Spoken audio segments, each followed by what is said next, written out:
अस्सलामुअलैकुम दोस्तों।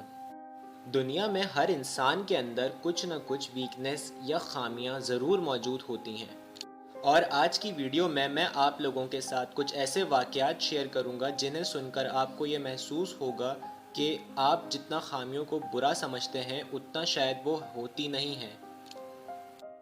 एक लड़का था जिसका बचपन में 14 साल की उम्र में एक्सीडेंट हो गया, जिसकी वजह से उसका लेफ़्ट हैंड कट गया।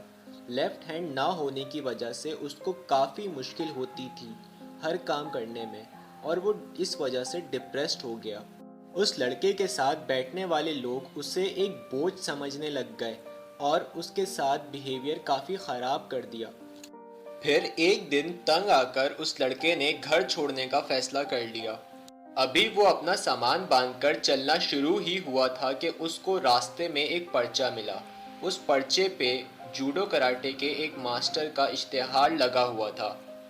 वो उस पते पर पहुंचा, मास्टर साहब से मिला और कुछ दिन वहां रुकने के बाद वहीं एडमिशन ले लिया और ट्रेनिंग शुरू कर दी। अब होता यूं था कि रोज़ मास्टर साहब आते और उसे एक मूव सिखाते और उसकी प्रैक्टिस करवाते। शुरू में थोड़ा मुश्किल हुई बट उसने जल्दी ही सीख लिया वो मूव। लेकिन फिर भी उसके मास्टर उसे वही मूव रोज़ाना प्रैक्टिस करवाते थे। आखिर एक दिन वो परेशान हो गया। उसने मास्टर से पूछा, आप मुझे दूसरा मूव कब सिखाएंगे? उसके मास्टर ने बोला कि बेटा, मैं तुम्हें सिर्फ यही मूव सिखाऊंगा। ये सुनकर लड़का थोड़ा परेशान हो गया और ये समझा कि शायद मेरे हाथ की वजह से मेरा उस्ताद मुझे आगे कुछ सीखने नहीं दे रहा। आखिर टूर्नामेंट का दिन आ गया। पहले मैच में वो घबरा रहा था, लेकिन जैसे ही मैच शुरू हुआ और उसने मूव अपने ओपोनेंट के अगेंस्ट यूज़ किया तो उसका ओपोनेंट ज़मीन पर गिर गया और वो मैच जीत गया।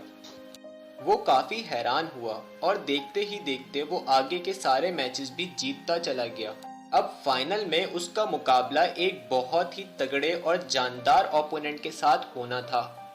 ओपोनेंट ने थोड़ी ही देर में उस लड़के को काफी ज्यादा जख्मी कर दिया, यहाँ तक कि वो जमीन पर गिर पड़ा। रेफरी ने पूछा लड़के से कि आप हार मान रहे हैं, तो उसके मास्टर ने कहा कि नहीं, इसे खेलने दो। मास्टर की ये बात सुनकर वो फिर उठा और फिर उसने वही मूव लगाया उस ओपोनेंट पे और वो फिर जीत गया। वो बहुत खुश था। वापसी पर जब वो और उसके मास्टर वापसी जा रहे थे तो उसने मास्टर से पूछा कि आखिर में जीत कैसे गया। उसके मास्टर ने बताया कि दो रीजंस की वजह से तुमने इतने खतरनाक ओपोनेंट को ढेर कर दिया।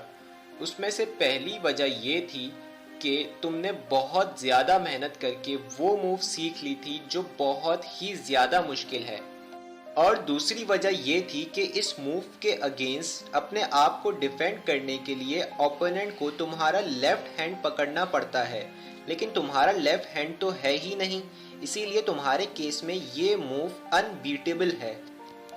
और इसी वजह से उस लड़के की सबसे बड़ी वीकनेस उसकी सबसे बड़ी स्ट्रेंथ बन गई। इसी तरह अगर हम लेजेंडरी फुटबॉलर लियोनेल मेसी की बचपन की बात करें तो उन्हें फुटबॉल खेलने का बहुत शौक था, उनका पैशन था, और जब वो 8 साल के थे तब ही उन्होंने new well old boys club join कर लिया था। उन्हें बड़े होकर प्रोफेशनल फुटबॉलर बनना था, लेकिन बचपन में उन्हें एक ऐसी बीमारी हो गई थी जिसे ग्रोथ हार्मोन डेफिशिएंसी कहते हैं। इस बीमारी में आपकी नेचुरल ग्रोथ रुक जाती है और आर्टिफिशियल ग्रोथ के लिए $900 की ट्रीटमेंट बार बार करवानी पड़ती है, जो कि मेसी के पेरेंट्स अफोर्ड नहीं कर सकते थे। ये बीमारी उनके लिए सबसे बड़ा चैलेंज बनकर सामने आई। उनके क्लब ने मेसी के मेडिकल एक्सपेंसेस उठाने से इनकार कर दिया, लेकिन फिर भी मेसी अपने टैलेंट और पैशन की वजह से खेलते रहे, और सबसे शॉर्ट हाइट होने के बावजूद वो बहुत टैलेंटेड थे और उनका फुटबॉल से जुनून लिमिटलेस था। जल्द ही उनको बड़े बड़े फुटबॉल क्लब्स ने नोटिस करना शुरू कर दिया। रिवर प्लेट एफसी ने मेसी में इंटरेस्ट लिया और अपने क्लब में ज्वाइन होने की रिक्वेस्ट की, बट जल्द ही उन्होंने मेसी को निकाल दिया क्योंकि वो मेसी के मेडिकल एक्सपेंसेस नहीं उठा सकते थे। मेसी ने फिर भी हिम्मत नहीं हारी और उनका फुटबॉल से लगाव और ज़्यादा बढ़ गया। जल्द ही उनको FC बार्सिलोना के कोच की तरफ से ऑफर आई।